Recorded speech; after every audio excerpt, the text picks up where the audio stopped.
ಬಹುಮುಖ್ಯವಾಗಿ 10 ಅಂಕದ ಬಹುಮುಖ್ಯ ಪ್ರಶ್ನೆಗಳು ಯಾವುದು, ಯಾವ ಪ್ರಶ್ನೆಗಳನ್ನ ಕೇಳ್ತಾರೆ ಅನ್ನೋದಕ್ಕೆ ಒಂದು ಲಿಸ್ಟ್ ಅನ್ನ ಕೊಟ್ಟಿದ್ದೆ. ಟೋಟಲ್ ಆಗಿ 9 ಪ್ರಶ್ನೆಗಳನ್ನ ಕೊಟ್ಟಿದ್ದೆ.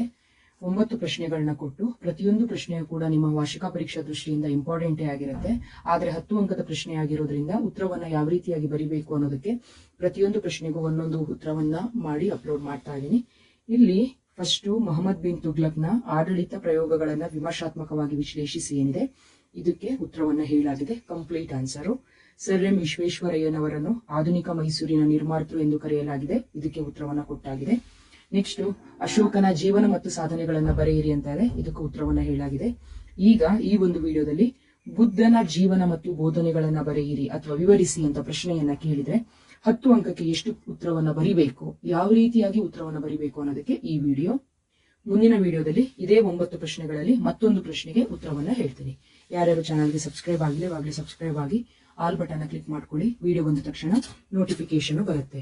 10 ಅಂಕದ ಬಹುಮುಖ್ಯ ಪ್ರಶ್ನೆ ಎಲ್ಲರ ಹತ್ರನೂ ಕೂಡ ಉತ್ತರ ಇರಲ್ಲ ಅನ್ನೋ ಕಾರಣಕ್ಕೆ ಪ್ರತಿ 9 ಪ್ರಶ್ನೆಗೂ 9 ವಿಡಿಯೋಗಳನ್ನ ಮಾಡಿ ಅಪ್ಲೋಡ್ ಮಾಡ್ತೀನಿ. ಸೊ ಪ್ರತಿಯೊಂದು ಪ್ರಶ್ನೆಗೂ ಉತ್ತರವನ್ನ ನೋಡ್ಕೊಂಡು ಕರೆಕ್ಟ್ ಆಗಿ ಪ್ರಿಪೇರ್ ಆಗಿ. ಬುದ್ಧನ ಜೀವನ ಮತ್ತು ಬೋಧನೆಗಳನ್ನ ಚಿತ್ರಿಸಿ. ಬೌದ್ಧ ಧರ್ಮದ ಸ್ಥಾಪಕ ಗೌತಮ ಬುದ್ಧನು ಕ್ರಿಸ್ತಪೂರ್ವ 563ರಲ್ಲಿ ನೇಪಾಳದ ಲುಂಬಿನಿಯಲ್ಲಿ ಜನಿಸಿದನು. ಇವನ ಮೊದಲ ಹೆಸರು ಸಿದ್ಧಾರ್ಥ. ಬುದ್ಧನ ತಂದೆ ಶುದ್ಧೋಧನ, ತಾಯಿ ಮಾಯಾದೇವಿ. ಸಿದ್ಧಾರ್ಥನು 7 ದಿನದ ಮಗುವಾಗಿದ್ದಾಗ ಮಾಯಾದೇವಿ ಮರಣ ಹೊಂದಿದಳು. ಸಿದ್ಧಾರ್ಥನು 7 ದಿನದ ಮಗುವಾಗಿದ್ದಾಗ ಸಿದ್ಧಾರ್ಥನ ತಾಯಿ ಮಾಯಾದೇವಿ ಮರಣ ಹೊಂದಿದಳು. ಆದ್ದರಿಂದ ಸಿದ್ಧಾರ್ಥನ ಚಿಕ್ಕಮ್ಮ ಮಹಾಪ್ರಜಾಪತಿ ಗೌತಮಿ ಅವನನ್ನು ಸಾಕಿ ಪೋಷಿಸಿದಳು. ಆದ್ದರಿಂದ ಸಿದ್ಧಾರ್ಥ ಗೌತಮ ಎಂದು ಹೆಸರು ಪಡೆದನು. ಸಿದ್ಧಾರ್ಥ ಅತ್ಯಂತ ಸುಖಭೋಗಗಳಿಂದ ಬೆಳೆದನು. 16ನೇ ವಯಸ್ಸಿನಲ್ಲಿ ಯಶೋದಾಳನ್ನು ಮದುವೆಯಾಗಿ ರಾಹುಲ ಎಂಬ ಮಗ ಜನಿಸಿದನು. ನೆಕ್ಸ್ಟ್ ಮಹಾಪರಿತ್ಯಾಗ. ಮಹಾಪರಿತ್ಯಾಗ ಅಂತ ಹೇಳಿದ್ರೆ ಏನು ಅನ್ನೋದನ್ನ ಬರೀಬೇಕು ನೀಟಾಗಿ. ವಿವರಣೆ ಇದಕ್ಕೆ ಮಹಾಪರಿತ್ಯಾಗಕ್ಕೆ.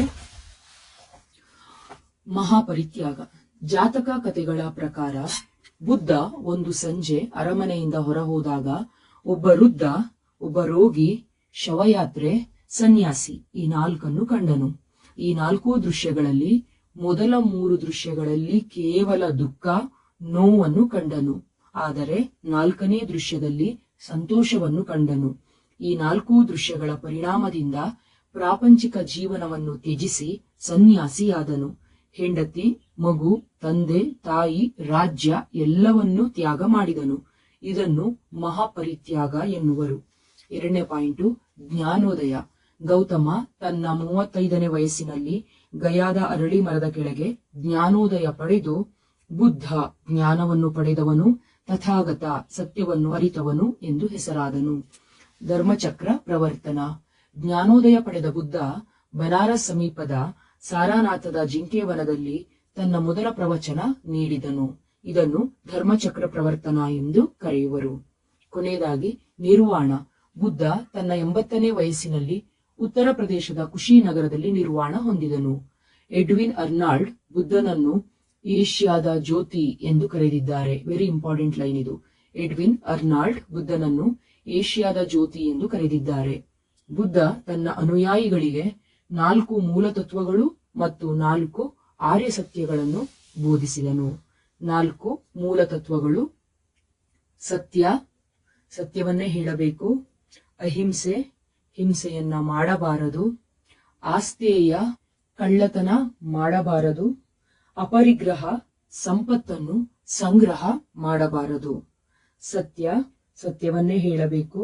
ಅಹಿಂಸೆ, ಹಿಂಸೆಯನ್ನು ಮಾಡಬಾರದು. ಆಸ್ತೇಯ, ಕಳ್ಳತನ ಮಾಡಬಾರದು.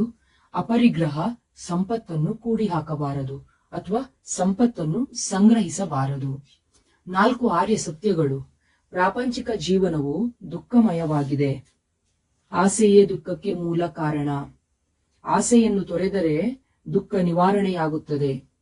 ಆಸೆಯನ್ನು ಕೊನೆಗಾಣಿಸಲು ಅಷ್ಟಾಂಗ ಮಾರ್ಗಗಳಿವೆ ಅಂತ ಈ 4 ಆರ್ಯ ಸತ್ಯಗಳನ್ನು ತನ್ನ ಒಂದು ಅನುಯಾಯಿಗಳಿಗೆ ಬುದ್ಧನು ಬೋಧಿಸಿದನು. ಆಸೆಯನ್ನು ಕೊನೆಗಾಣಿಸೋದಕ್ಕೆ ಅಷ್ಟಾಂಗ ಮಾರ್ಗಗಳಿವೆ ಅಂತ ಹೇಳಿದ್ರಲ್ಲ, ಆ ಅಷ್ಟಾಂಗ ಮಾರ್ಗಗಳು ಯಾವುದು? ಒಳ್ಳೆಯ ನಂಬಿಕೆ, ಒಳ್ಳೆಯ ಮಾತು, ಒಳ್ಳೆಯ ನಡತೆ, ಒಳ್ಳೆಯ ಆಲೋಚನೆ, ಒಳ್ಳೆಯ ಪ್ರಯತ್ನ, ಒಳ್ಳೆಯ ಧ್ಯಾನ, ಒಳ್ಳೆಯ ಜೀವನೋಪಾಯ, ಒಳ್ಳೆಯ ಮನಸ್ಥಿತಿ. ಇದಿಷ್ಟನ್ನ ಬರೆದ್ರೆ ಸಾಕು ನಿಮಗೆ ಬುದ್ಧನ ಜೀವನ ಮತ್ತು ಸಾಧನೆಗಳನ್ನು ವಿವರಿಸಿ ಅಂತ ಪ್ರಶ್ನೆಯನ್ನು ಕೇಳಿದ್ರೆ ಇಷ್ಟಕ್ಕೆ ನಿಮಗೆ 10 ಅಂಕ ಕೊಡ್ತಾರೆ. ಇಲ್ಲಿ ಮೊದಲನೇದಾಗಿ ನಾನು ಹೇಳುವಾಗ ಅವನ ಹುಟ್ಟಿನಿಂದ ಶುರು ಮಾಡಿರುವಂತಹ ಸ್ಟೋರಿ, ಮಹಾಪರಿತ್ಯಾಗ, ಜ್ಞಾನೋದಯ, ಧರ್ಮಚಕ್ರ ಪ್ರವರ್ತನ, ನಿರ್ವಾಣಕ್ಕೆ ಇಲ್ಲಿ ಏನು ವಿವರಣೆಯನ್ನ ಕೊಟ್ಟೆ, ಆ ವಿವರಣೆಯನ್ನ ಬರಿಬೇಕು ಮಕ್ಕಳೇ. ಓಕೆ ಅಲ್ಲ? ಆ ವಿವರಣೆ ಕರೆಕ್ಟ್ ಆಗಿ 1 ಪೇಜ್ ಆಗೋಗತ್ತೆ ನಿಮಗೆ. ಆ ವಿವರಣೆಯನ್ನ ಸರಿಯಾಗಿ ಬರೆದು ಕೊನೆಯದಾಗಿ ಅವನು ಬೋಧಿಸಿದ 4 ತತ್ವಗಳು, 4 ಆರ್ಯ ಸತ್ಯಗಳು, ಅಷ್ಟಾಂಗ ಮಾರ್ಗಗಳು ಯಾವುದು ಅಂತ ಪಾಯಿಂಟ್ ಬರೆದು ಸಾಕು. ಇದಕ್ಕೆ ವಿವರಣೆ ಅಗತ್ಯ ಇಲ್ಲ.